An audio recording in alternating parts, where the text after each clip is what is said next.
Girl, he stood me up again. Again? Mm-hmm. But what's up with this guy? Do you really like him that much? Yes, honey, I love him. He is fine. He does a lot of nice things for me. I know he used to do nice stuff for you, but what has he done for you lately?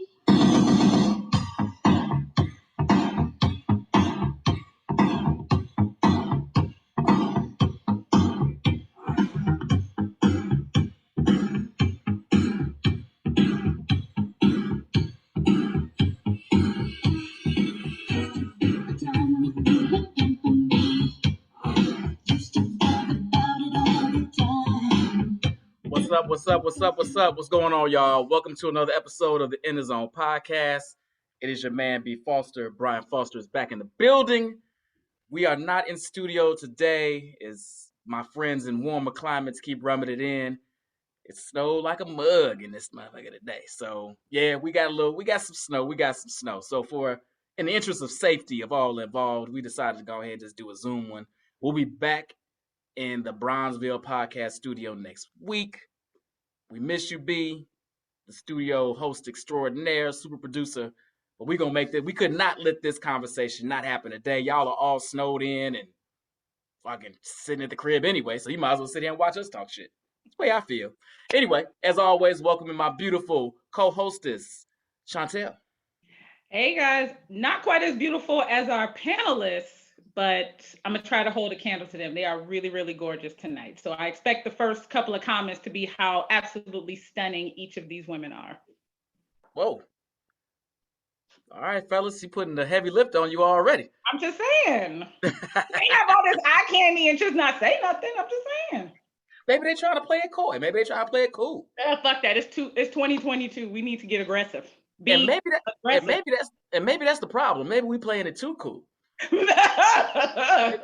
maybe the brothers need to step their game up a little bit and speak their mind a little more, huh? Maybe that's what's wrong with the dating world. I didn't say it. You did. I'm just asking questions. I don't know why the brothers can't get approached. I mean, when you got a specimen like this in front of you, I don't know why you're not shooting your shot. If I was single. All right, I'll take that question down. Sean, I'm gonna start sharing this on all our pages and whatnot. If you wouldn't mind kicking off the topic and introducing our beautiful panelists. Absolutely, and I'm probably going to butcher their names. So, Ann Hassan, I don't think I'm saying your name right. Could you say your name for me, please? Ali Marie. Ali Marie, welcome. Thank you for joining us. You want to tell the guests a little bit about yourself? A little short intro. I'm born and raised in Chicago. I'm an accountant here. Chi-town. I'm an accountant here. I'm a radio personality as well. So I'm glad to be here tonight. All right, she's sounding like a catch, gentlemen. Next, we have This is not the dating game. What the hell are you doing? What? We can multitask during our show. Tyanda, hey, how you doing, girl? Hey, girl, hey. You're muted. Hey, girl. All right, I'm off mute. Yeah. So I've been in Chicago about 5 years. I've lived all around the South, Midwest, Iowa, Kansas City, Atlanta, Dallas, you name it. I am a recovering attorney now doing my own DI work, and I am the mom of a 14-year-old who goes to boarding school in Canada. So I'm like living empty nester life in my late 30s. That's fun. All right. Thank you. Elaine, Alana, who's ready to turn on their cameras? Whoever goes first. My camera ain't coming on. We have to get that out the way right now. My camera ain't coming on. She keeping anonymity, all right? Yes. Secret I'm incognito. Well, while you're figuring that out, you want to give a short introduction?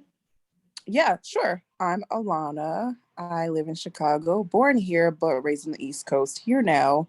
I didn't go to high school here, so I can't answer that question for y'all. I'm going to say I went to school on the East Coast. I am in supply chain tech as a program manager, and I am going to send my kid to boarding school. I love that idea. Hey, well, I'll get you, me, and Tyanda together. We can talk boarding school after the show. We'll talk. Bad I don't got to see it yet, though. And last but certainly not least, Alana. How you doing, girl? Uh-oh, you're muted. So Alana went. We calling Elaine now. Oh, we call her Elaine. Yep. I'm sorry. Okay. Sorry about that. All right. So I'm Elaine, born and raised here in Chicago. I'm supposed to be saying what high school I went to? Not necessarily, no. Oh, okay. We don't need to know you went to Whitney Young. Okay. First of all, we are not doing that. That is not this show. All right. I thought I heard the other lady say that, but no, I'm born and raised here in Chicago. My background is in chemistry and biology. So that is what my degree is in. And I worked with the state police for 10 years as a forensic scientist. And I took my knowledge of forensic chemistry and started formulating my own products.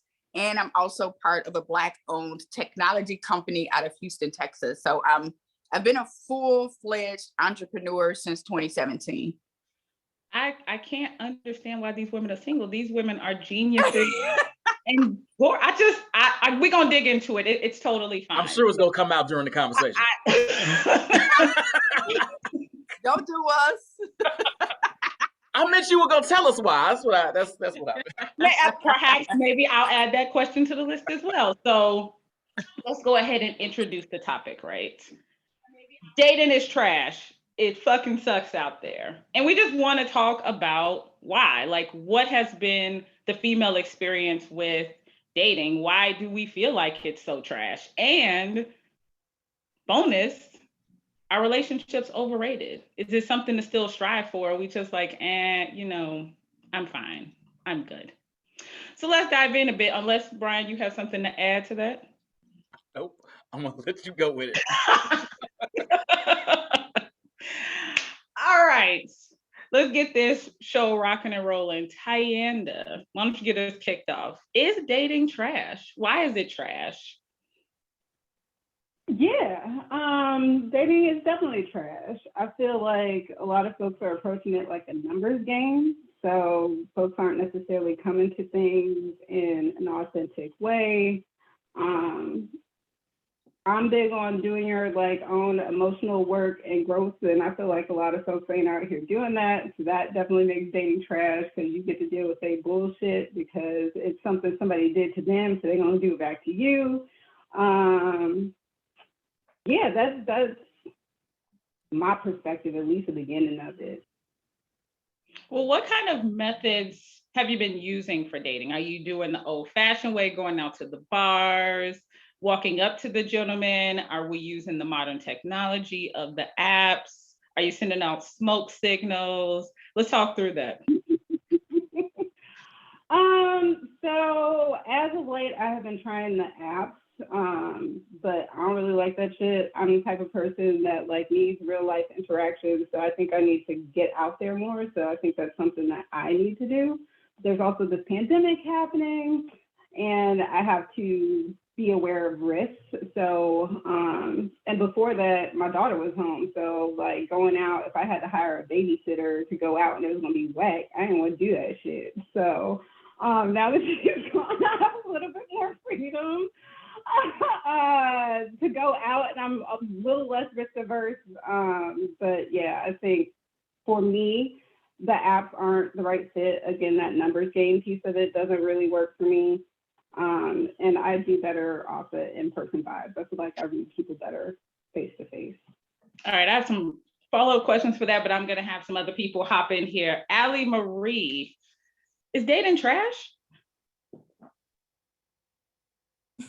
For me, I think dating isn't trash. Oh.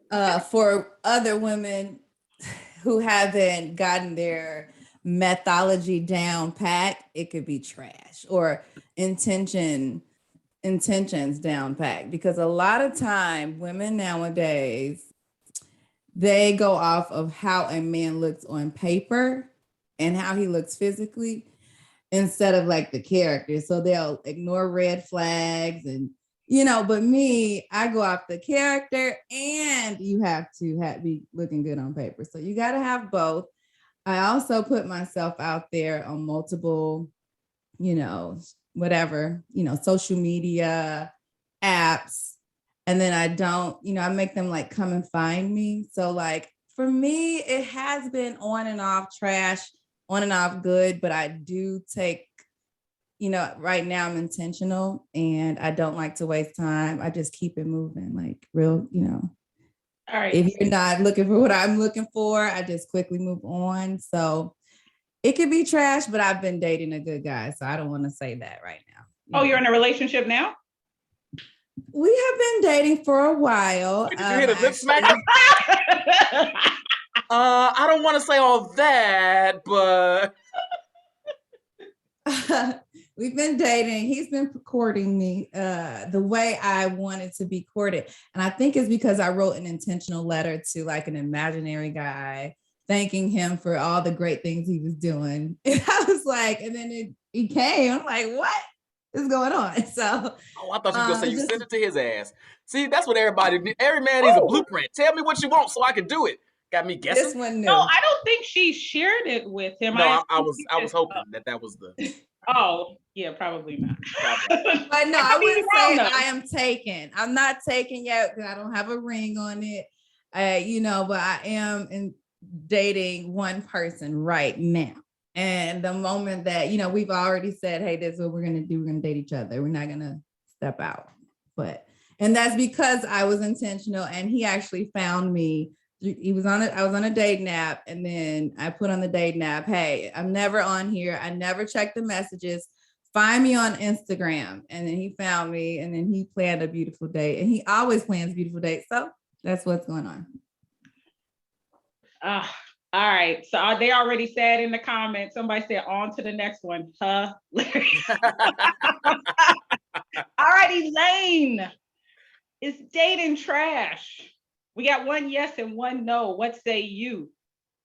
I'm actually kind of neutral on it. And the reason I'm neutral on it is because I actually stopped dating in 2014. So I don't date. Girl after my own heart. And the reason why I don't date is because first of all, I've had 4 marriage proposals, and the last one that I had, I said yes. We still wound up not getting married. So after that, I continued to date for like a year, and I was meeting guys that I wasn't really connecting with, or that I feel like I didn't see a future with them. And finally, I think the last straw where I decided that I wasn't going to date anymore was when I dated a guy. I think we started out with breakfast. It was one of them all day long dates. So we started out with breakfast, then we caught a movie, then we went to dinner after that. And I think this was like the 3rd date. And so by then he wanted to walk me to my door and he wanted a kiss goodnight and he wanted to come in. Now the date didn't end until like 11:30 at night. And I'm like, I don't have cable. I don't have a DVD player. I don't even watch TV. And it's 11:30 at night. And it really just kind of flipped the switch with me. The fact that he felt entitled to coming in at 11:30 at night. So we all know what he was thinking. And I'm just like, okay, so I don't like the idea of a man feeling like because he spent money on a woman that he's now entitled to her body. You can go to work and replace that money. But if I sleep with you, let's say I catch a STD or something, I can't take that back. There's no do-overs with that. What if a baby is created? So I just feel like the exchange of a man paying for you to go on a date versus you giving him your body, I feel like the consequences of that is far greater than you being out of $50 for one day. No, so once I looked at that, and then I had to ask myself, well, why are you dating in the first place? And the only reason I was dating is because A, I was used to being in a relationship because I had just gotten out of an engagement, and B, all of my cousins my age are married and have children. So I felt like it was something that I was supposed to do, but it's never been something that I really wanted to do for myself. So once I came to that epiphany and had that conversation with myself, I just stopped dating. I'm like, I really just don't need to be out here dating, trying to get a man to pick me and prove to him that I'm worthy of a ring and chewing solid foods. I just stopped dating. So I'm just like, I was just done with it. So I don't know if it sucks or not, because I have not actively put any type of energy into dating since 2014. I'm not on any dating apps. Elaine, I almost spit my drink out. Wait. I got to dive into this a little all bit. the time. I have people inboxing me, asking me. I was just about to say, when people approach you, I was going to ask this, yeah. And I'll even go a step further and say, when a man inboxes me or approaches me and he say, hey, I think you're beautiful, I would like to get to know you better, that automatically triggers like anxiety for me. Whoa. Because it's overwhelming, the fact that, okay, now I'll put it this way. I'm not against dating. I'm against actively dating.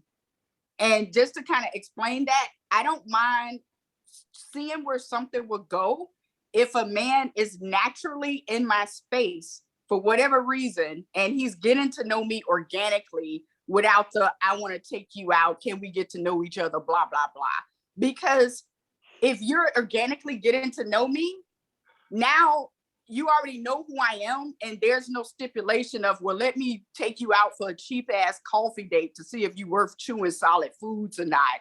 You already know me because you're in my space. We got the coffee date question covered. Wait on the coffee date. Okay.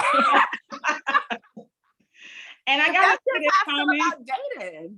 Let me say this comment because it's hilarious. I've been giggling about it for like 5 minutes. Herb said that the guy wanted to review the date like a lessons learned.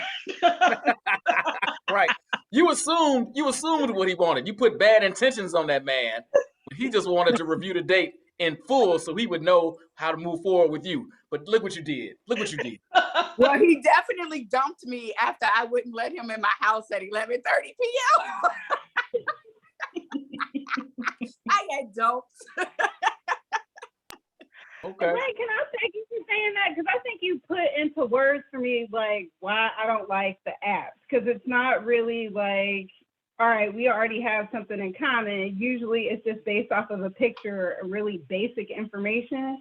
And like half the time, folks aren't even reading the basic information. And so I really like connecting with people in an authentic way. And so that idea of having somebody in your space and you already kind of get to know if you have a vibe or not feels more comfortable than having somebody just holler at you who is a complete and utter stranger. And for me as a female, that doesn't always feel safe. Like that doesn't always feel safe. I've had stalkers. I've had all kinds of crazy shit happen.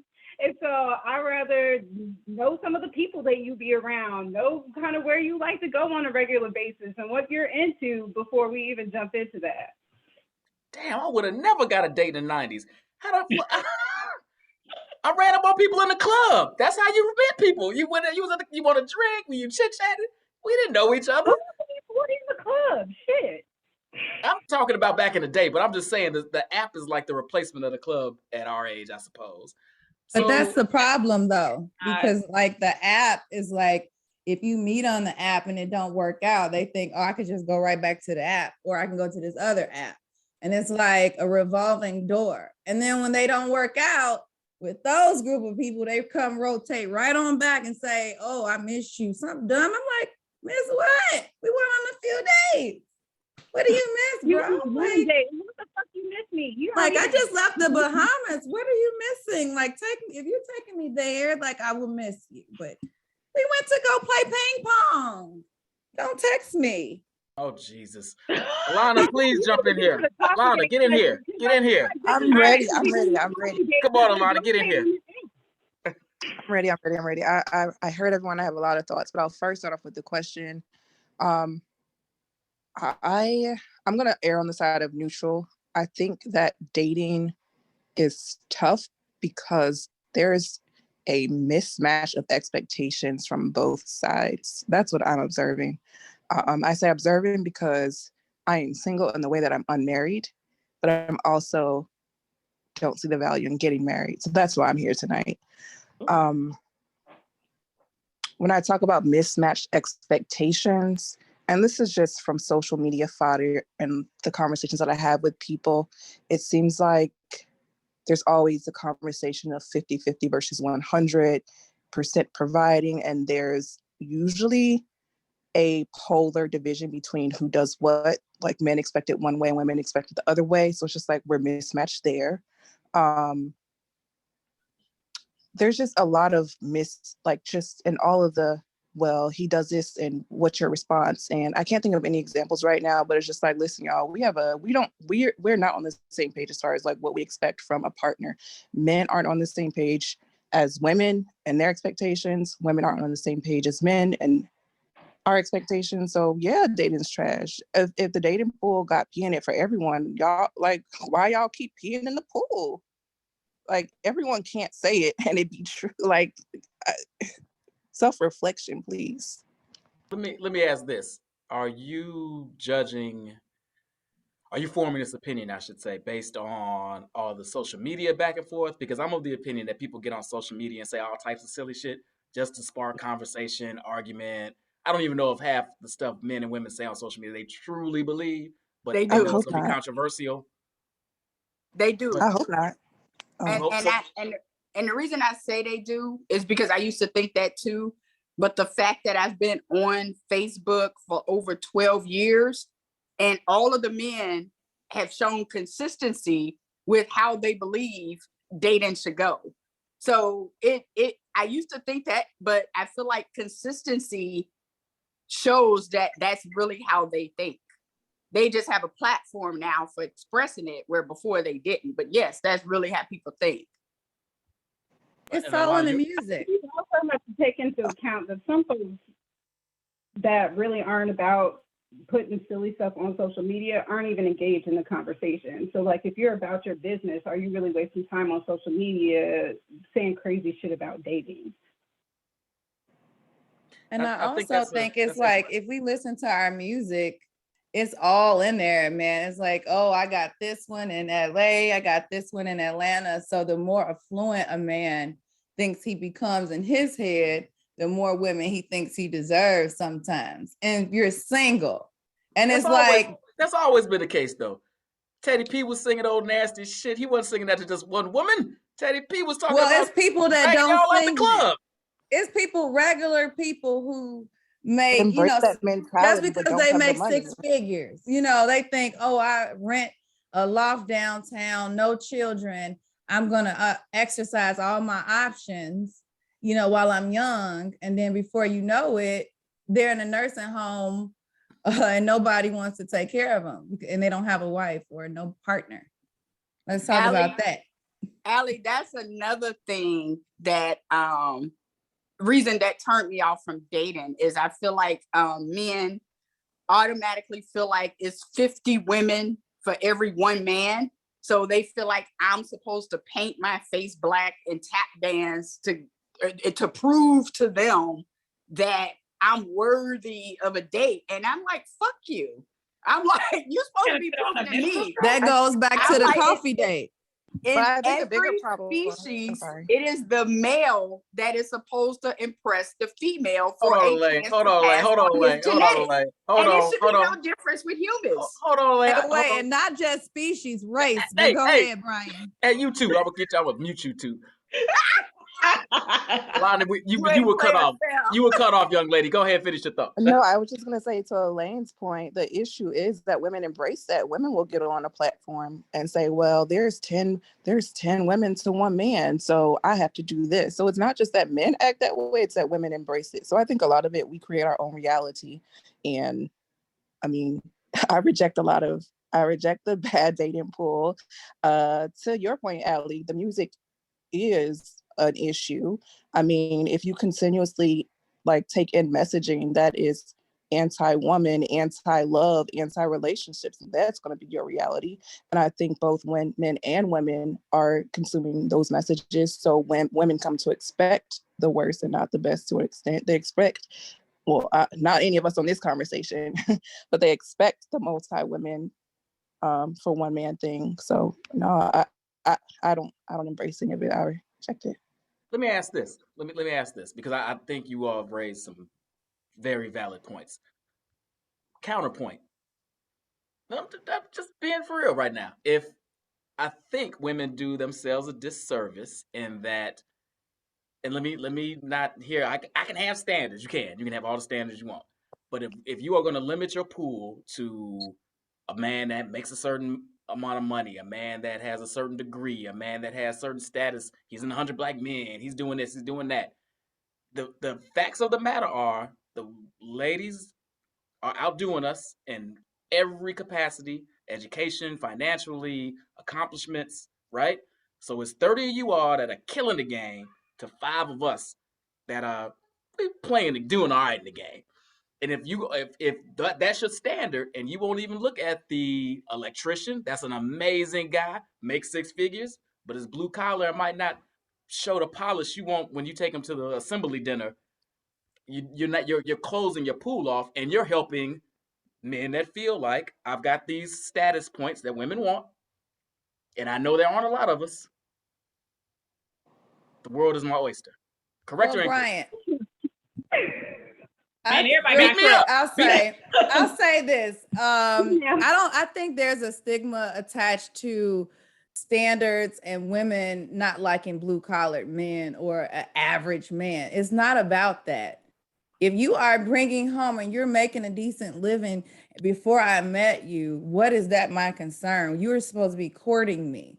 That's the problem. It's the problem is these blue collar figures think they are millionaires too because they have all these options. Okay, they're living downtown, they're renting, they're not even owning, and they're rotating women in and out because they decorate their home immaculately and they can't wait to show you their home like after the third date. So like their heads are, oh, I made it. I'm an electrician. Oh, I work for the city. I drive for CTA.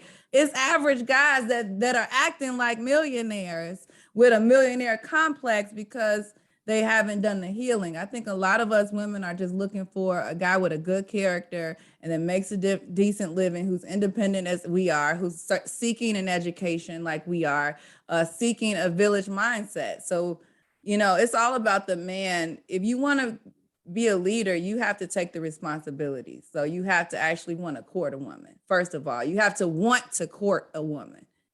You got to want, not just go to coffee date and say, prove if you're worthy. And I'm going to mute my mic because I know the ladies want to jump in. Come on, ladies. Atlanta got a damn hand raised like we in 5th grade.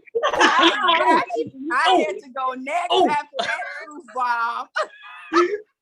No, because I feel like men assume that women want these $500 dates and they're looking for millionaires.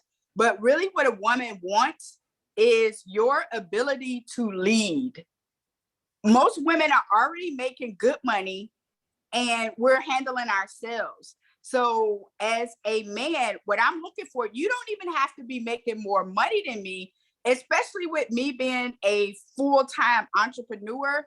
I would date a guy that's making $30,000 or $40,000 if he's an entrepreneur. It's a different playing field for entrepreneurs and employees, according to me. So if I'm dating a man who's an entrepreneur, he may be making $35,000, $36,000 a year. I would date that guy because he's an entrepreneur and he has a game plan of how he can scale his business to get to the next level. So that's a guy that I would actually date and help him do it. So I feel like I can have a connection with that guy. I would rather date an entrepreneur with a game plan that's making $35,000 a year than date a guy that's making 6 figures working for somebody else and he think he the shit. So it's the mindset that women are after. And my whole thing is this, is 2 things. I'm a single woman and I don't have any kids. So I already know what I have to deal with as a single woman. So if a man is in my life or trying to talk to me, even from day one, I'm looking at how can you make my life easier as for dealing with you. If you're in my life as a man, even if you're just dating in my rotation, how are you making my life easier? Because if my life is the exact same with you as it is as a single woman, then guess what? You're irrelevant. Secondly, wait a minute, shouldn't that go both ways? It not necessarily, because the man is the provider and the leader. So how are you leading me if you're expecting me to provide for you? I don't need you to provide for me. I just want you to kick in. I don't want a dependent. You said kick in. I got 4 of them. Kick in. I got 4 dependents. I can kick And in. it's about mindset. It's mindset. Like, I'm not necessarily looking for somebody to lead. I'm looking for a partner. So that means that I'm not taking care of you. We're both contributing, right? And if you are insecure because I make more than you, because I hustle harder than you, because I got more than you, then that's going to end up being a problem in the relationship as well, because we need to be equally yoked in some way. And that doesn't necessarily mean we have to have the same things, but we definitely have to have the same hustle. And that's true in any partnership. In the same regardless mindset. of whether it's a relationship or business, we have to have the same hustle. So for me in my personal relationships, I want to be around people who are going to go out there and make sure that they're doing what they have to do to take care of home, make sure they're doing what they have to do to take care of the future as well, right? Because for me, part of what I'm trying to do is build a legacy for my child. So I want somebody who is also invested in that particular vision and is willing to contribute to that as well. I want to get Alana back in here because she said something I think that ties into the conversation we're having. She mentioned earlier that she sees very little relevance in marriage. So I'm interested in having you elaborate on that, because we're talking about partnerships and building and what women are looking for.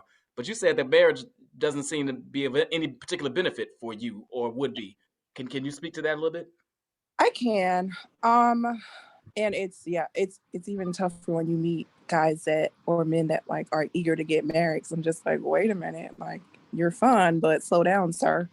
When I think about the societal like purpose of marriage, for me, at least, like from how I grew up, it was about securing financial security for women.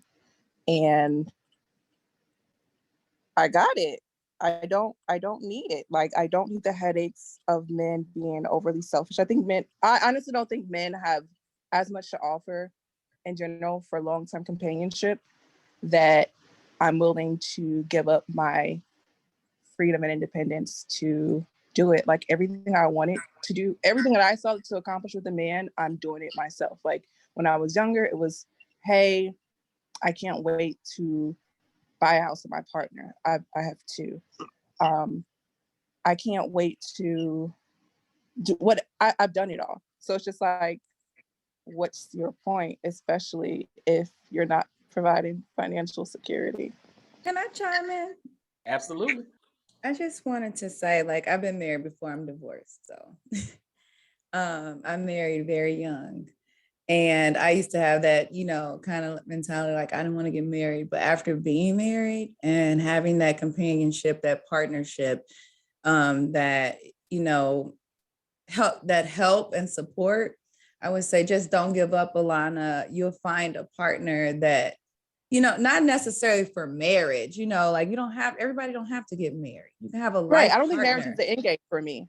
And so, like, it's not even about giving up. Like you say that, like, I had that dream and I lost it. It was like, no, as you go and change, you're like, that don't look appealing. Like the white picket fence, that's not appealing. Every marriage isn't like that.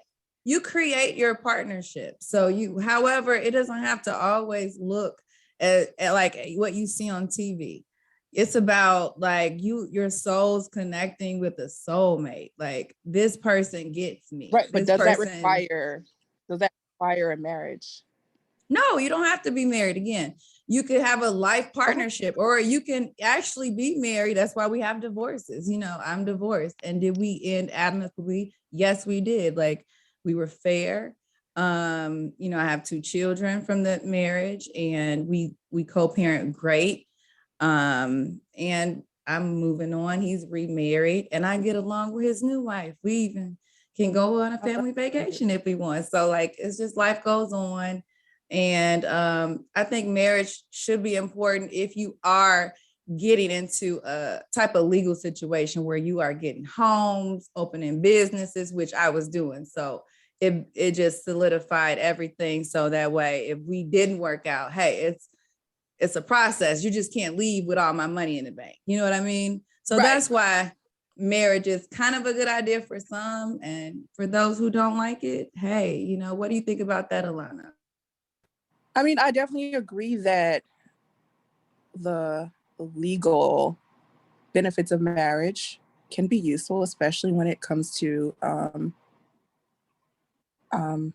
well, we all hear of the story of the man who married or who was maintained marriage with his wife, but lived 30 years the side piece, and the side piece got nothing and his departure out of life. So yeah, it's beneficial there, but I mean, there are also other legal protections that can support that benefit. So That guy didn't look out for her.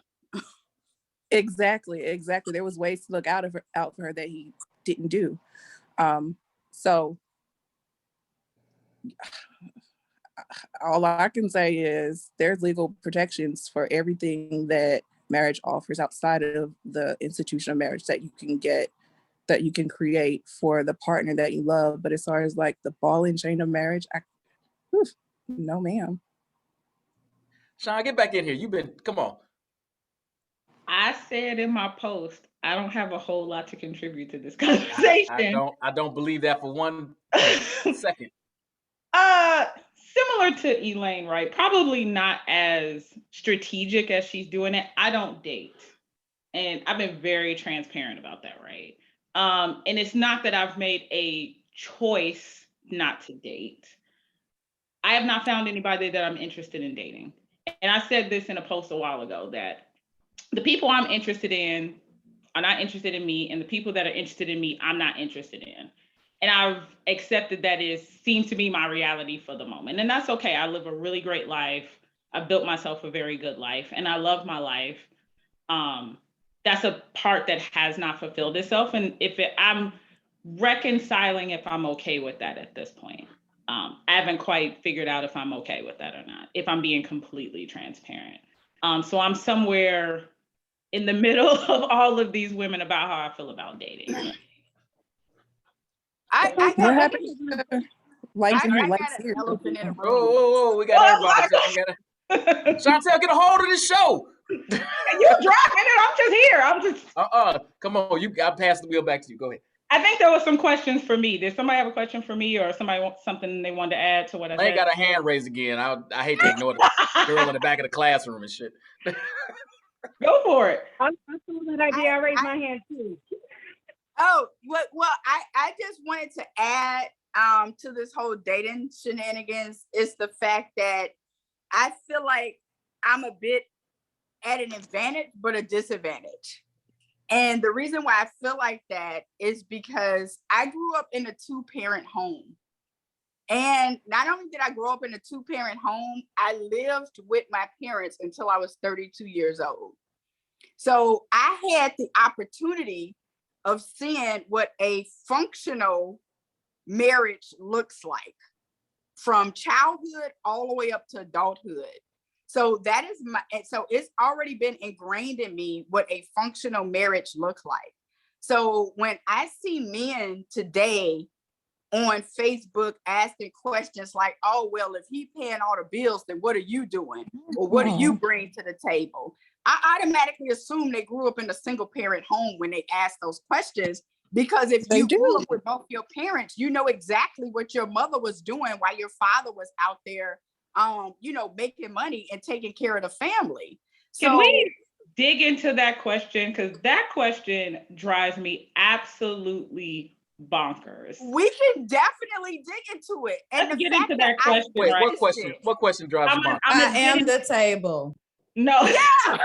I am the goddamn table. And I'm gonna say this because Brian, you were talking earlier about like 6-figure men and kind of some expectations there, and I think men across the board, regardless of where they fall economically, have an expectation that they are the catch. They have really bought into this high value man kind of thought process, and they're all exuding this "what do you bring to the table? What have you done for me?" kind of attitude when they approach women, when they approach women, in their interactions with women, in Facebook, in real life, on these dating apps, it's like, what are you going to do for me? And it's like, I do not understand. Well, I take that back. I do understand the question. I don't understand what answer they're expecting from They that. fatherless.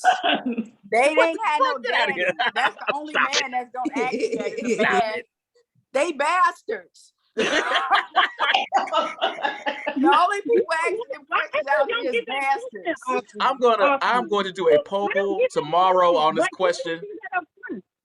What'd you say, It's Ty? overwhelmingly I don't true. get that question. And I think if I did, that would be like one of the number one red flags to walk away. But I often don't get that question. I often have folks trying to convince me of what I have to offer and let me give it to them.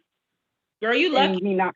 I swear this is all Instagram, Facebook Like, shit. a lot I of swear the it is. situations that I've dealt with haven't necessarily been better, but I haven't necessarily dealt with that question. And I don't know why. I don't know what is different. Maybe it's that I do take periods where I don't date as well.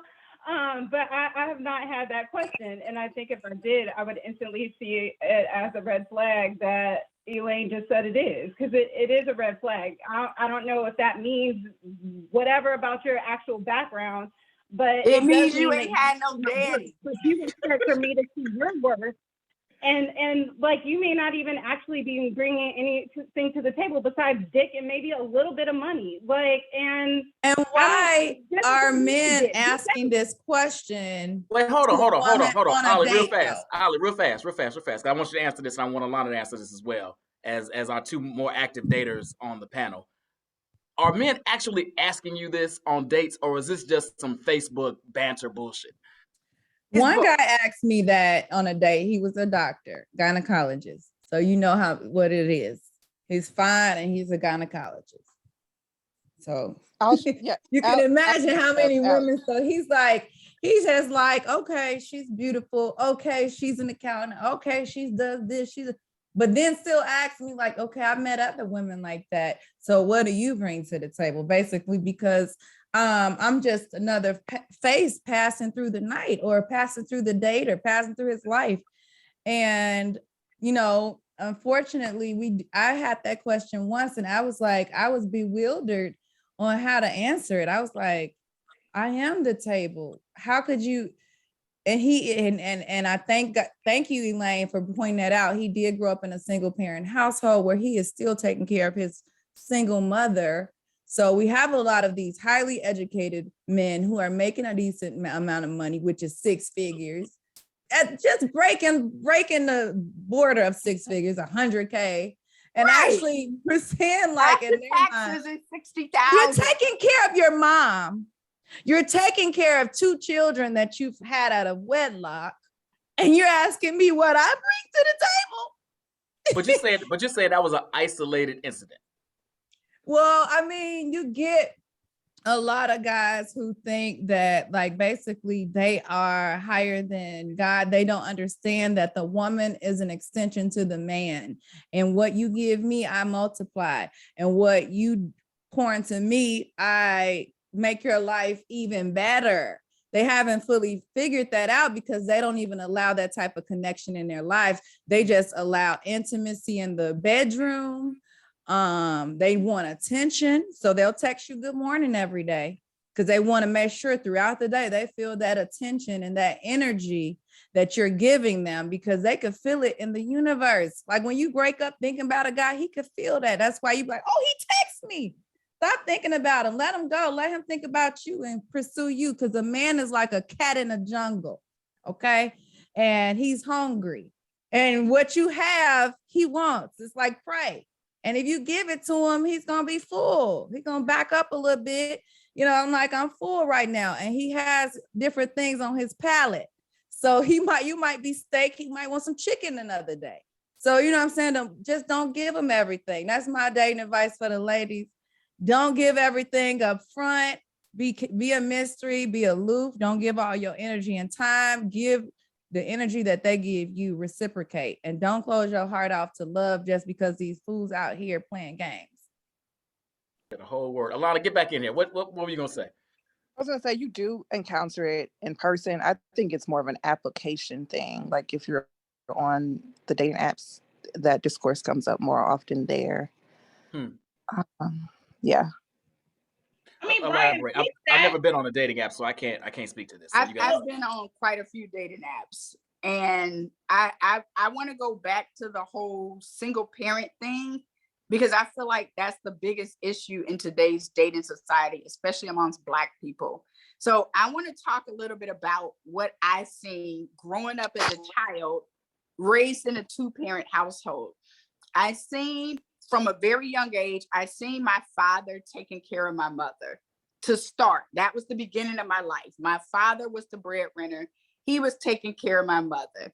And I would say when I was like 7 or 8 years old, my father lost his job and he had trouble finding employment for 5 years. So during those 5 years, my mother was the breadwinner and she was the one who was taking care of the household. After my father got back on his feet, he didn't use any excuses to go and sell drugs and go and do illegal shit to take care of the family. He took his ass back to school. He got a degree. And then he was able to make himself more marketable in the employment field while my mother was holding down the fort. And then after it, because my mother did not leave him during the time when he was unable to provide, once he got back on top, he spoiled the shit out of my mother. So that taught me that going into a relationship, the man should be the breadwinner, but that doesn't mean that the woman is just sitting around scratching her ass, getting fed. And it doesn't mean that because she expects nice things, that if he falls on hard times, she's going to leave him. It says that a man is supposed to lead that relationship from day one and be the person who sets the tone of how that relationship goes. Now, should he fall below the need or below the ability to provide, then that is when that woman is able to carry that relationship, even if children are involved. And I've seen their connection grow because he provided for her coming into the door and she provided for him when he was unable to. But you don't start a road trip on a fucking flat tire. Nobody would try to drive from New York to Los Angeles with 3 tires. And a lot of men are expecting women to support them when they ain't got shit going on. But I'm like, no, as a woman, I need you to build up equity so I will know that you are able to provide. And once you have demonstrated that you are able to provide to me, if you fall on hard times, I have no problem with returning the favor, stepping up, and being your rock to help you get through that, to put you back on top. And I feel like hold on. a lot of people got this let Alana jump in backwards. there. Alana, jump back in there because you got your hand raised too. Y'all was so polite. Yeah, because like Elaine, Elaine, I am 1000% on board with everything you said, but I have done a little bit of, reflection, and I'm wondering if that's just, I'm not saying for you, but if that expectation is even, should it be adjusted? Because when you think about it, and I've thought about it, I'm not saying that you should do this, but this is a question for everyone. When that was overwhelmingly the case, where men always provided, women didn't have as many opportunities in the workforce to make money and then to make very good money. And so when women enter the workforce, it's not like the economy suddenly made more jobs for women to take. It meant that, equal opportunity for each job. So that meant not every man would have the same opportunity for employment. So now when we have more men who are dusties that we don't want, but is that an unreasonable expectation to expect that every man is a provider when there just aren't enough jobs to sustain that? Some women have to be providers because they are now doctors. Entrepreneurship. There's Forex. There you go. There's NFTs. There's flipping houses. There's Airbnbs. There's Turo. It's DoorDash. It's too many ways to make money in this gig economy for any man to sit there and say, oh, well, I don't have a degree, or I got a criminal record, or I got this, or those are excuses. And if you are making excuses for yourself as a man and as a woman, I got to deal with my monthly cycle. I got to bleed. I got to suffer through cramps. I got to suffer through emotional mood swings because of hormones. If I can get my ass out here and grind while going through that, and you just sitting there with a log and some Franken beans, then you need to be doing the same thing. I will never respect a man that I can outgrind while I'm cramping. It's just not happening. So no, if you can't find gainful employment, then find out how to invest. Find out how to invest your money into other things. Find out how you can use other people's money to invest in other things if you don't have it. I'm not taking any excuses from these dudes because I'm in an environment where I'm a full-time entrepreneur. So I see the grind and the mind. That's why I said mindset is a big deal, because it's all about your mindset. I never operate with the mindset of somebody won't let me do something. I'm going to do what the hell I want to do. And I dare you to try and stop me. So Elaine, I got a question for you. But what about the guys who make, in our community, who are making the money, who are setting the example, but still not settling down or committing to a woman of color or with any woman? How about that? Or if they do settle down, they're with the other kind, if they're affluent, and they, rotate women. What about the ones that you do meet that want to date you, that have the money, but don't want to commit, want to just compartmentalize you? Oh, you're good. You know what? You're good for yoga. Or, you know what? I like, and just, like have a bunch of different options and then die alone in a nursing home. What about those type of men? I just want to know. What's the consequences of their actions? If you die in a home alone in a nursing home because you made choices not to actually do your work so that you could commit somebody, that's on you. And it's on all of us to walk away from that dude instead of continuing to date that dude, because that dude does that shit because chicks still date him. So if they're not chicks dating him, he has to step up if he wants ass. Let me ask this. I want to ask. Hold on, I want to speak on something really fast that you said, because I don't disagree with you. I think if a man's sitting on his ass and you are grinding him, then he's probably less than a man. With extenuating circumstances, health or whatever happening, I'll grant that. But we're talking about providing, and I'm thinking we're talking financially, right? And Alana said something that I wanted to touch on as well. We're in a different day and age, right?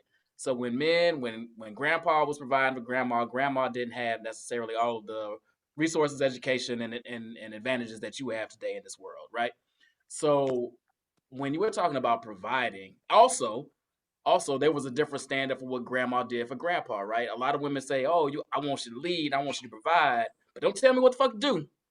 Don't come in here trying to run shit, like really run shit, but your mouth. I'm an independent woman. I do what the fuck I want to do. I got my own money, blah, blah, blah, blah, blah, blah, blah." So you don't want to have the old-fashioned rules and regulations put on you in this regard, but you want to have the advantages of the providing and all that good shit as well, while you stacking your money, whatever, waiting to leave my ass because I didn't pay it all the time. I'm exaggerating, but what I'm saying is, when we're talking about providing, I think in this day and age, we should really be talking about emotional support. We should be talking about helping each other move forward and advance. We should be talking about building together, not this I'm providing for you, and then if you fall on hard times, I got your back. No. I shouldn't fall on hard times because you should have my back from jump. We're building this together. It's ours, not yours and mine. And just to your point, I actually put that in the chat. I feel like when a lot of men think of a woman wanting you to support and provide, sometimes that is in the form of emotional support. So when a woman says, "I want you to protect me," she's not just talking about physically, she's talking about emotionally. Okay. And when making sure we're on the same page with that. All right. Yeah, we on the same page with that. Cool. So like, if I am a woman, in order for me to fully go out for you and support you as a man, I need to know that bitch in your inbox don't have a chance with you. I need to know that if I go to work, you're not gonna have another bitch in our bed. And so that's bare minimum, though. Ain't that bare? Because I'm not absolutely Elaine. When you're that's all it takes for the next upgrade. You just gotta. Oh no. Y'all are getting a bad rap, black men evidently, because or men, period. Because that's a bare minimum. Go ahead, Ty. If go we ahead. out together, are you gonna be all up in another woman's face, smiling and making her feel like you got a chance for it? That's disrespectful. Elaine, I think Ty wanted to say something. Yeah, like, I think you setting the bar pretty goddamn low. Generalizations being made about dudes out here, and all of them aren't like that. I'll say there's probably a limited amount that aren't, doing certain things. But I think this goes back to Allie's point that she made at the beginning. She was very clear about what she wanted. And I think realistically, instead of saying all of the things that we don't want, if we actually are very clear about what we do want, we are out there and engaging with people, we have the opportunity to make a decision on whether that person that we're dealing with is actually what we want. And if they're not, walk away. And if we don't walk away, then that's a choice that we've made. But I think that point of being clear about what we do want is really important.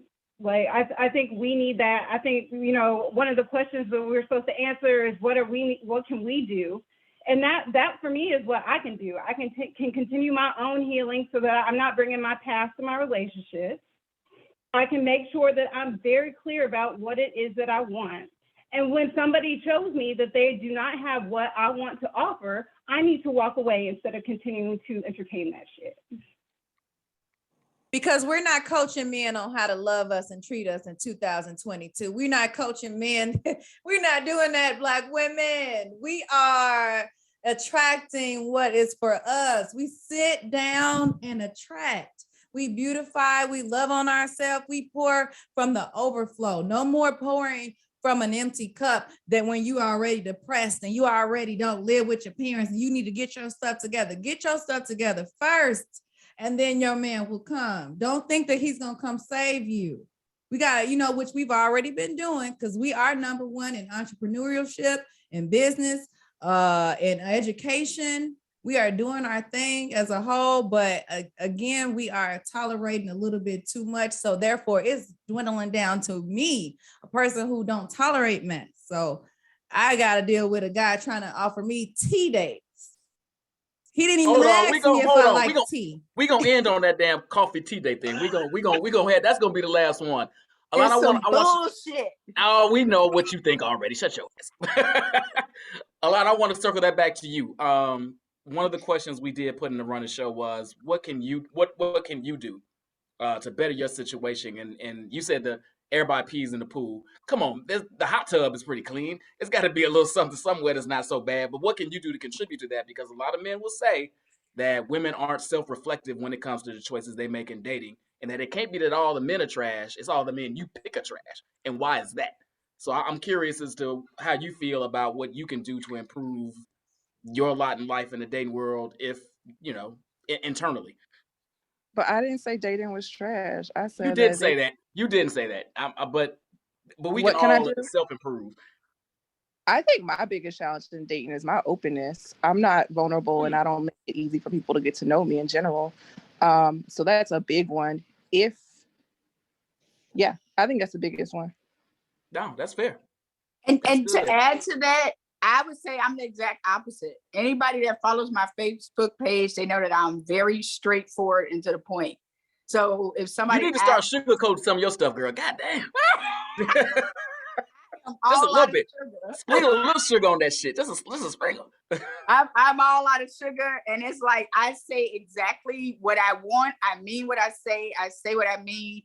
And again, part of that comes on growing up in a household with my dad. I'm like, my dad is a Marine. I was raised by a Marine. So I'm like, makes so much sense.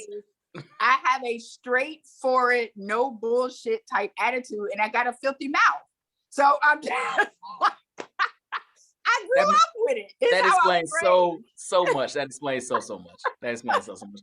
Sean, do we have any questions we didn't touch on that we need to circle to before we get on this why coffee dates are amazing? They've kind of they've hopped into it. And I want to add on to what Allie said about, people coming into our lives knowing how to treat us. I would challenge that and say that is a deeply unrealistic expectation.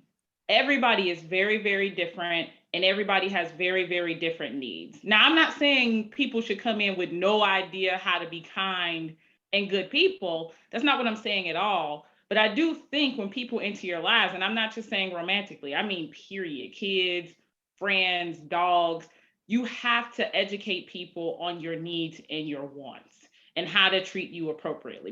And your boundaries. And your boundaries, you have to teach them that, because they're not going to come in, they're not going to meet you and know instantly what your love language is, what makes you smile, what makes you pissed off. They're not going to know these things. They're going to have to learn that over time, and you're going to have to teach them. I totally agree with that, Sean. I totally agree. When I'm manifesting or attracting a man, it's an actual man that wants to learn that. Okay. You know, that wants to put in the work and the effort because he sees my value and my worth. And we are growing together. That's why we don't say fall in love, we grow in love.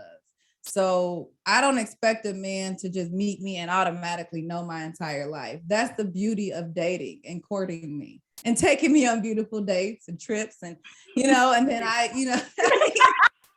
that's the beauty of it all. All right. So let's get into this damn coffee / tea / smoothie. I imagine smoothie falls into this category as well. Hold on, I gotta get another beer. Keep going. So smoothies are expensive. I'm just saying, I imagine all the drinks fall, chai tea latte, I imagine all of this falls into the realm of low key, Sean. I'm not turning down a frozen yogurt date. So just to get the audience kind of up to speed, we had a conversation when we were at the beginning before we aired, and Allie and Elaine said that they can't stand coffee dates. And I want to dig into, me and Brian want to dig into, what is the issue with coffee dates? And whoever wants to kick it off, because I don't personally mind a coffee date. I'll kick it off. I'll go right into it. You know what's wrong with coffee dates for me is I'm a coffee drinker at work and I utilize coffee to stay awake. And if a guy invites me to coffee, it's typically, it's not during the day, number one. It's just typically about the location. It's no thought process into it. It's like a quick meeting. You're trying to quickly feel my vibe for a $5 cup of Joe that I get every day on my own. So it's nothing really special about this meeting. The only thing special is that I'm going to come dressed the way I dress, smelling the way I smell, looking the way I look in the car that I drive. I just don't have time in my day, in my life, to do all of that, to meet you while you try to evaluate me, whether I'm worth a meal and whether I can fit into your life. We can converse over the phone. We can FaceTime. If you need to feel my vibe, if you need to ask me your questions, typically they're not character questions. They're silly questions like, what do you bring to the table? Not, have I been to therapy? Have I gotten over my ex? You said you only got to ask that one time. I'm not going to let that stand. You're not going to keep harping on that. Like one time, but it still was effective. People ask that all the time, but to narrow it down, it's just not the romantic, intimate setting for you to actually get to know me and have a conversation. There are students there working. There are people trying to get a cup of Joe to get back to work, to stay up to work. It's a jittery place. So you want me to be extra jittery on this date for 10, how long are we supposed to stay there? And it's at 6:00 at night. It's just it's just no effort for me. If you want to take me somewhere, you would ask me what I like, what I'm into. I would tell you, you would automatically know that I'm into specialized events. And if you invite me there, that means we haven't had a genuine conversation. You haven't gotten to know me over the phone, and you're just trying to quickly see me. And that's not good enough for me. Let me ask this, Sean. My fault. I want to speak on this because I don't drink coffee, so I don't know shit about these coffee dates. But we said earlier that a lot of this online dating and the apps don't give you the opportunity to really get to know anybody because you're meeting everybody's representative, right? So sure, we can talk on the phone and do all that, but I am one of those people that I vibe better, I get along better. I prefer to have these conversations face to face and really kind of, it's not about seeing you physically necessarily. That's not part of it, but I get a better sense of who you are and how we get along. Sure, the phone works, FaceTime works, but when we're in person, our chemistry, everything, all of that. Now, to your point, sure, maybe let me rephrase that. So for a coffee date, it doesn't necessarily have to be coffee. I think the point is that we can't really get to know each other very well unless we're in each other's presence, and it's safe for both of us to have kind of this safe date space where if after 20 minutes you're like, you know what, I can jet. If I got you trapped at dinner for an hour and a half, 2 hours after 20 minutes, you might want to get up and bounce, and you might, I don't know. But it just seems like that's so much more constricting. And if the coffee date goes well, or the drink, or whatever you want to, we go out for a drink or whatever, that goes well, and that leads to another date, I don't see what's wrong with planting that seed to figure that out. Brian, I just don't think, I think how you start is how you end. I don't see a man who isn't sure of you inviting you out to coffee, feeling your vibe, and then saying, you know what? And, having a light bulb go off in his brain and say, you know what? I think I'll take her to dinner next. She's worthy of a dinner now. I feel like she dressed good enough. She smelled good enough. It's not about that. I think that's the point, though. The point is not to take you on coffee and then fuck. Sometimes it is. But the point is to take you to coffee, get a feel for where we are as individuals. If this is someone I want to be with in that long of a period of time and invest in that type of date. And I don't think that ever happens. I think it's either it starts at coffee, and the second date, even if he likes you, is he really going to up it from a $5 cup of coffee to $100 and up dinner date? And I'm not I don't want to put price. Hold up. I don't want to put price on it because it's not about price. Because I go and I spend my own money on my own dinner date. It's really about meeting me where I am in life.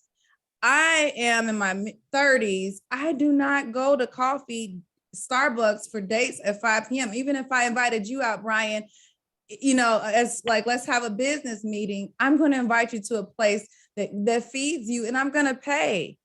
So if I could do that, then I have a teenager son. He would even take his lady out to a better place. Like, and he probably he will work at Foot Locker, these teenagers. So why can a teenager take a lady out to a better date than a grown man with a career? What if it's not Starbucks? It's a specialty coffee house, that's a little bit more robust. No? Now, we talked about our mutual love of coffee, maybe. But, like, if that hasn't been the conversation, realistically, if you're trying to feel my vibe, you should be asking those questions in the conversation. We should be talking on the phone. You should be asking those on the app. Like, whatever it is, like, if you're really trying to feel my vibe. I used to be more like where you're at, Brian, where, like, I was open to the coffee date, and I thought it was fine. Like, I get it. Like I said, like, those apps, dating is a numbers game. Like, if dudes are taking chicks out to dinner all the time, like, that adds up. And so I got that and was really understanding of that. However, what I noticed was it still seemed like they were treating the coffee dates like they were swiping left on the app. And so because they were treating it like they were swiping left on the app, it was a waste of time.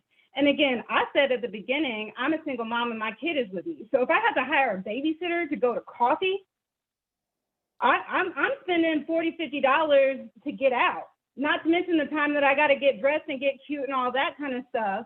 And then you want to spend $5, $10 on coffee? Like, for me, that doesn't make sense. Okay. It's not a good expenditure of time. I get that. I feel that.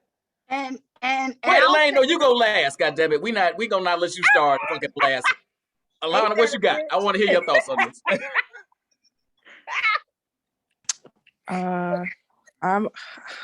I like to clean escape. So I've never had a coffee date at 5 or 6 o'clock, but I love a lunch date. I love a coffee date. If I don't like you, I'm dipping. So. Can I ask a question before Elaine goes? But I don't understand. You better get it in before she starts, because it's going to be 20 minutes. I want to know, why do women automatically assume that because you meet a man for dinner or lunch that you can't leave? If you feel uncomfortable at anywhere, right. I don't care if it is a 5-star Michelin restaurant, you can get yourself up and you can excuse yourself as a lady. And you don't even have to say 2 words to him if you don't choose to exchange negative energy with this person. If this person what if it's not negative? It's just not, you just not vibing. I have been on a date where I have walked away and we both were racing to the door before the bill came because we were both like, he tried to stick me with the bill.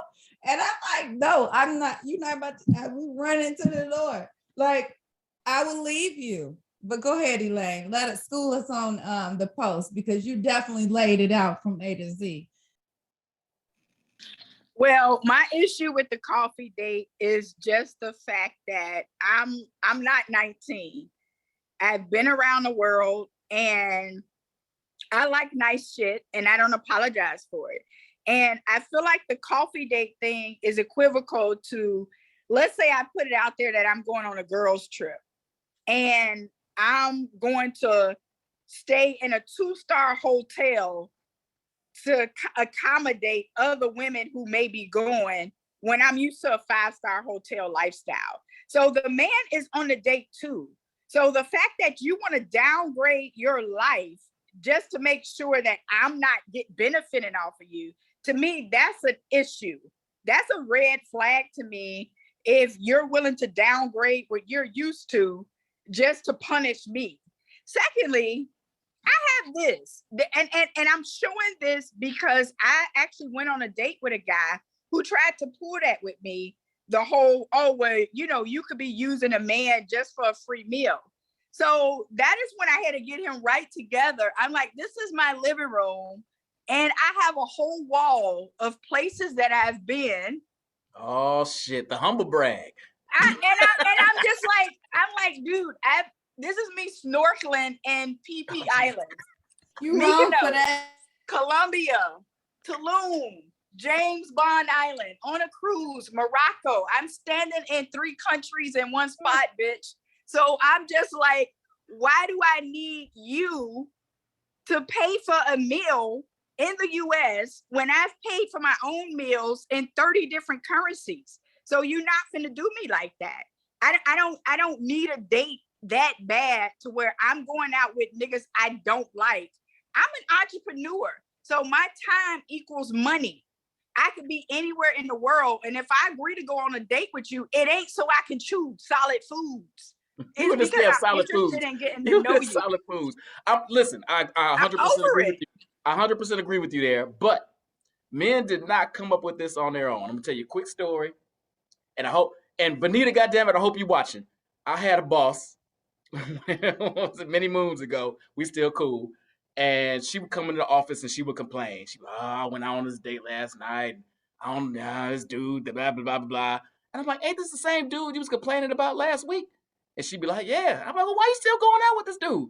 She'd be like, bitch, you gotta eat. This shit is not happening. This motherfucker had a good job. But this is how some women act. Now, should we carry that baggage into every relationship or date we're going to? Absolutely not. Like we're asking you not to as well. I'm just saying men don't make this shit up. That's all I'm saying.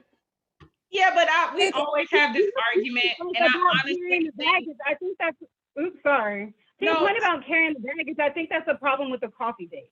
Like the coffee date, in my experience, my issue with it is usually when I'm experiencing it, it's because the dude doesn't want to invest because he feels like he's gotten used in the past.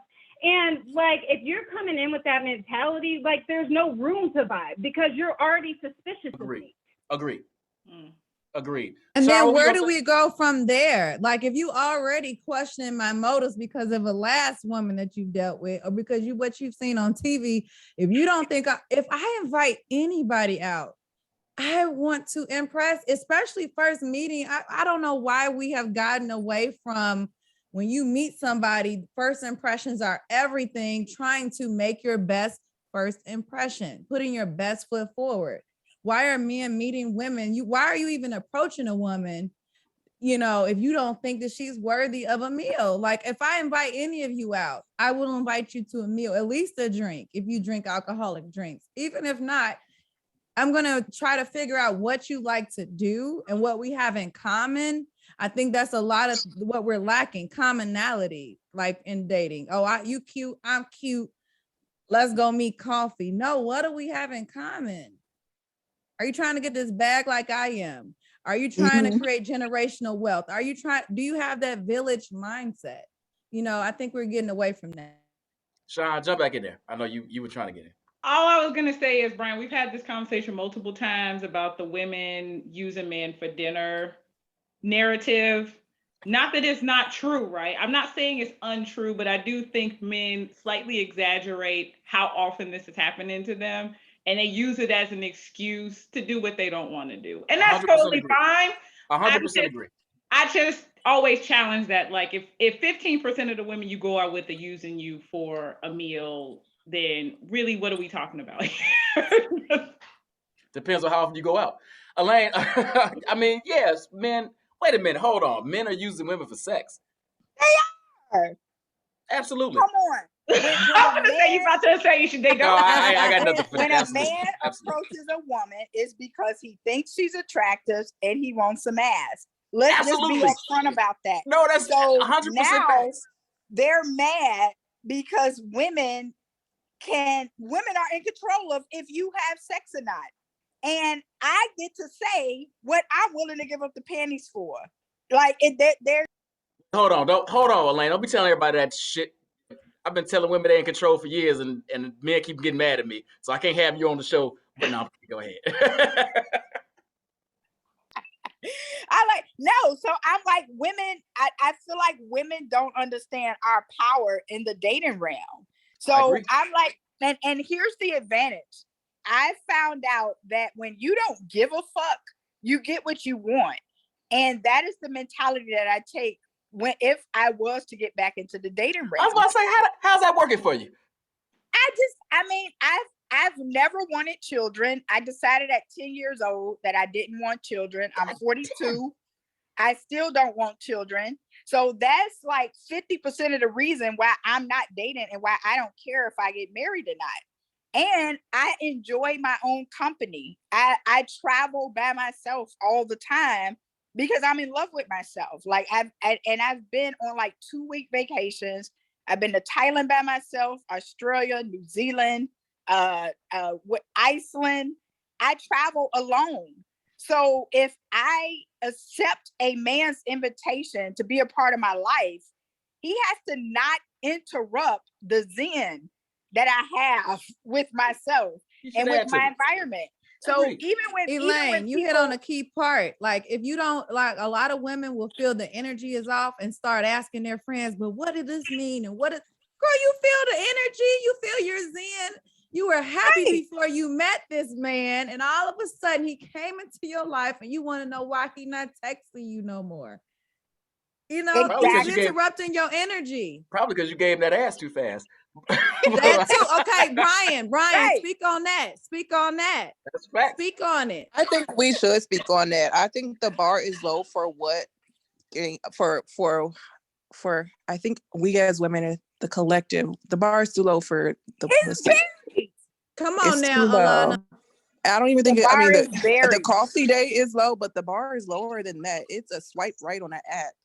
Like it's a let's meet for a drink after swiping right and suddenly they're in your bed, where they don't even have to meet for a drink. They can come over and order takeout. I think that's a bigger problem than the coffee date. But that also goes back to so many women are told and taught that our value is based on whether we have a man or not. And, you know, Chantel was talking earlier about deciding whether she even wanted to date, whether that was something she wanted to do. And I think realizing, okay, I'm happy being single. I actually do want a life mate, but this is what I want in a life mate. Like our worth cannot be based on our relationship with somebody else, because in that case, we will take whatever little scrap of a man we can get or a person, depending on who we date. But if we actually say, you know, my worth is just about who I am and because I'm a person and I'm worthy, like we start looking at things different. We start expecting different things. And some folks won't meet that expectations, and that's okay. We can keep it moving. Like, I think that's the most important part to remember is if somebody's not where we need them to be, if someone's not offering the kind of date that we want, if they're on some fuckboy shit, whatever it is, we can keep it moving and we will be okay and still be worthy. Like that part, we need to remember that. We are worthy no matter what. But you know what? A lot of times people have a conceived notion. Oh, you know, I really like him, and they go on that and they can't get out of it. You know what I mean? They like, oh, he's good on paper. I really like him. And we were, no. Is he treating you right? That's very important. He can live downtown, drive the flyest car, have all the money in the world. But if he's not treating you as the only one, you're wasting your time, ladies, and you're wasting your youth. Don't you waste your youth on a potential. Go ahead and go for the real go-getter, the one that's going to be, I don't care if you drive a Nissan, or not to talk about people who drive Nissans, but you know what I'm saying? You Like, just did though. I'm saying comparative to what I might drive. Like, like women find men when they're elderly. Like, fuck that. Like, we're losing our youth thing. Like, cause I mean, we're having to relearn stuff that we messed up in childhood. It takes a long time to retrain yourself, especially if you're trying to do it on your own. So if you don't figure it out till 40, 50, 60, 70, whatever, there are old ass men that are looking for people. Like, you will find somebody. Like, the idea that like our attractiveness, our desirability, our ability to find a partner will somehow suddenly disappear. I think that's bullshit too. Like, I yeah, agree. I just think that a lot of times women take too many years to figure out he's not the one. You've ignored 100 red flags. You're 45 years old, and you wasted 10 years on a guy that never proposed, never even made you, even posted a picture of you on his social media. Stop settling for the crumbs, ladies. We deserve the best. You deserve a man that's going to be proud to show you off. You deserve a man that's going to be proud to say that of what you do as a woman, and to say that he's your man, and show you off to the world, show you things, and die trying to show you the finer things in life. That's what I believe. And you also doing the same. So, Ryan, I know you're looking a little twisted, but I believe in reciprocity. I don't believe in raping energy or being an energy vampire. I give what you give me. If you give me the world, I'm going to give you the universe. All right.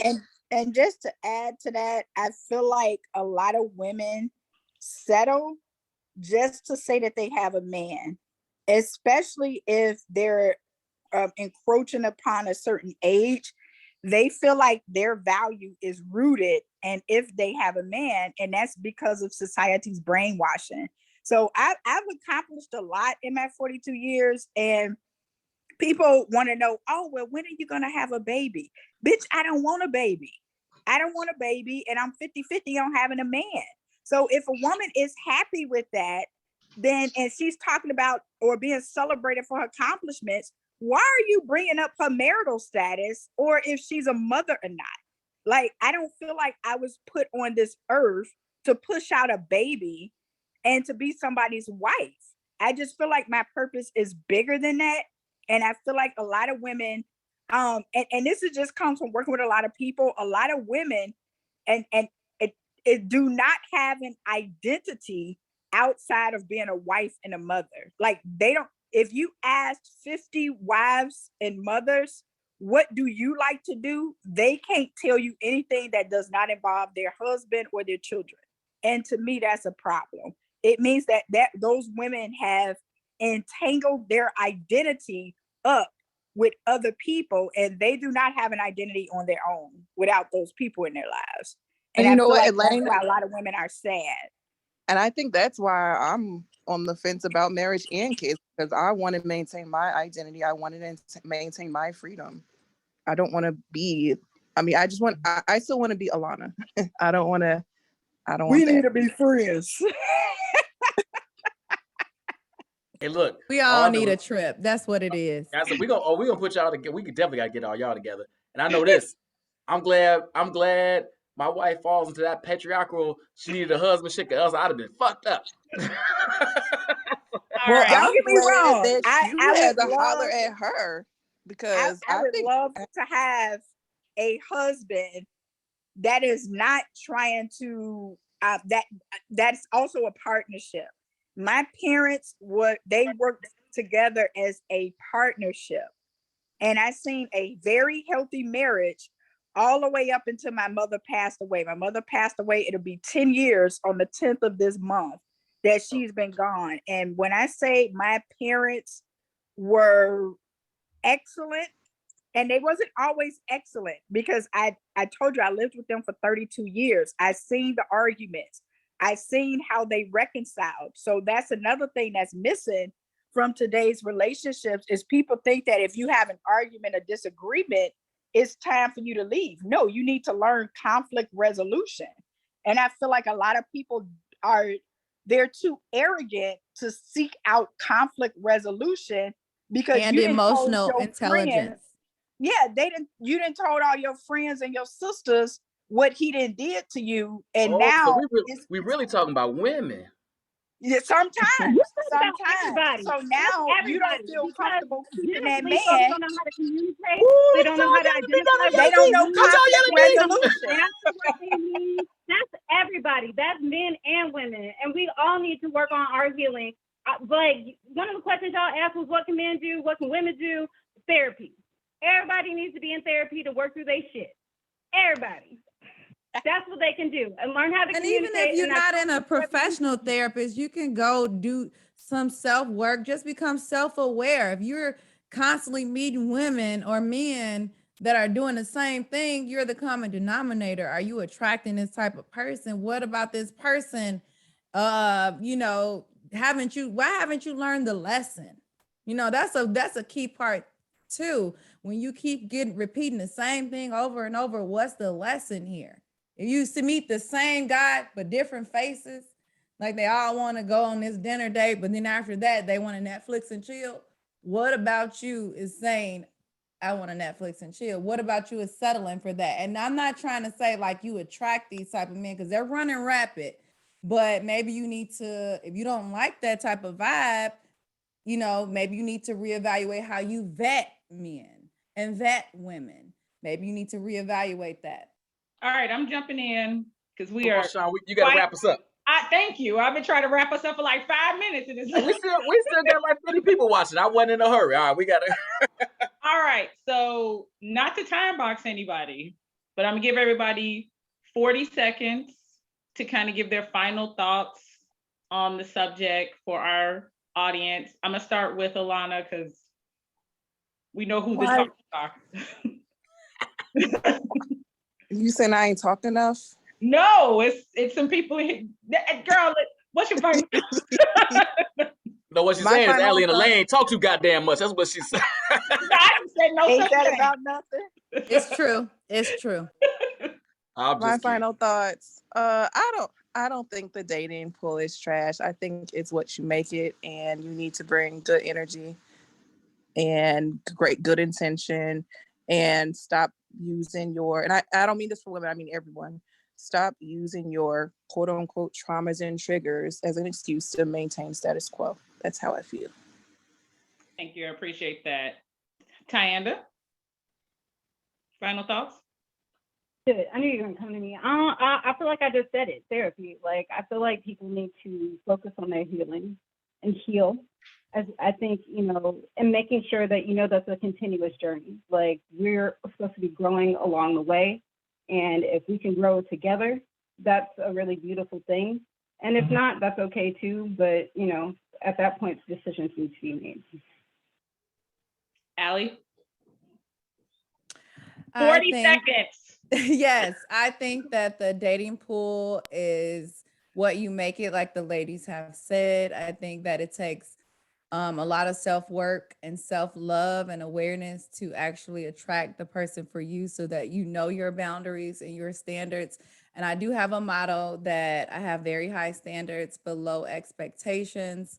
So either you meet them or you don't, but I'm not bending on my boundaries and my what I deserve. So that's it. Thank you. Elaine? My final thoughts would be that as a woman, if you are out here dating, to evaluate why do you want to date in the first place? And if it's because you feel left out, or you just feel like you're getting older and you need to find a husband and you need to find children, then to me, you're dating for the wrong reasons. I feel like if you want to be out here dating, it should be because everything in your life is going great and you just want an addition to add to that. You're not looking for somebody to make you whole or to make you happy. So I would say reevaluate your reasons as to why you're out here dating in the first place. All right, thank you. Brian, any final thoughts?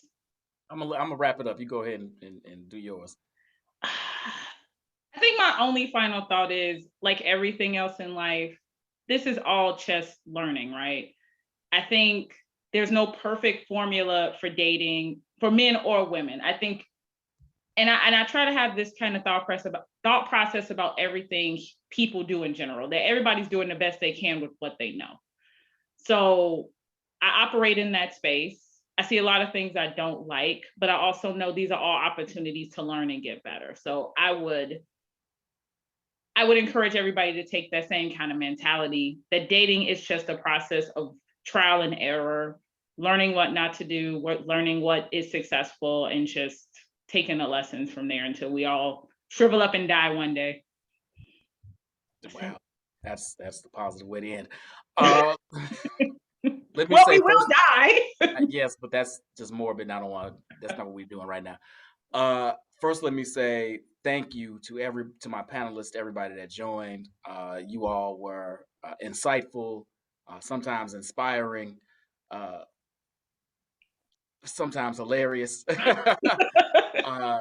As I said before, when everybody was kind of like, "What's this? What's this going to be? Am I going to get grilled? Is this going to be?" This is by no means anybody here judging anybody. You are more than entitled to how you feel about how you feel your experiences shape you. I just hope that everybody walks away from this conversation with a learning here or there that may help them down the road in any capacity that may be that in a dating capacity, be that in business, be that in whatever. um, I just hope that everybody finds happiness in whatever lane they want to find that in. If that's not marriage, cool. That's not seriously dating. You just want to fuck around, cool. If you just want to be with you, cool.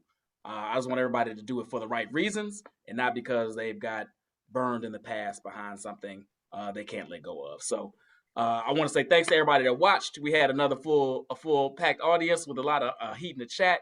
If you like these episodes, please, please, please, the link is open. It's open to the public. Share it. Share it with your friends. Post it in groups. Do all that good stuff. We are always here every Wednesday, 7 o'clock on the End Zone podcast. Hope everybody's staying safe out there in these snowy streets if you're in Chicago. If you're not in Chicago and you're warm and enjoying some good weather, fuck you. And we will see you all right back here next week, 7 o'clock. Sean, what are we going to talk about next week? I don't know. We ain't agreed on it yet. We haven't agreed. Let's agree on it right now. What should we talk about next week? I think we honestly need to do another draft. I think a draft is far overdue.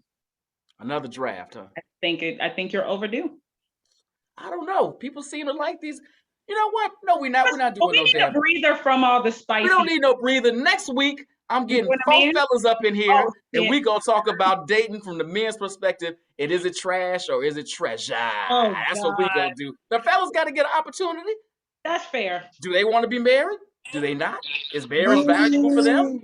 Is it not like a boo? Nobody cares what men think. Hey, y'all, have a good night. See you all next week, 7 o'clock, End Zone Podcast. Love you. Thank you. Thank you, guys. Thank you, guys. Good night. Thank y'all.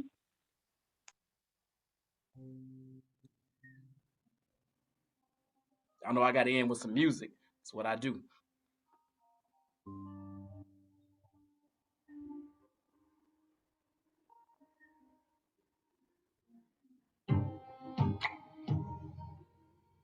Go get you something tonight, y'all. Make some sweet, sweet love. Nothing wrong with that. The snowy weather. Make some snow babies. See y'all next week. Peace.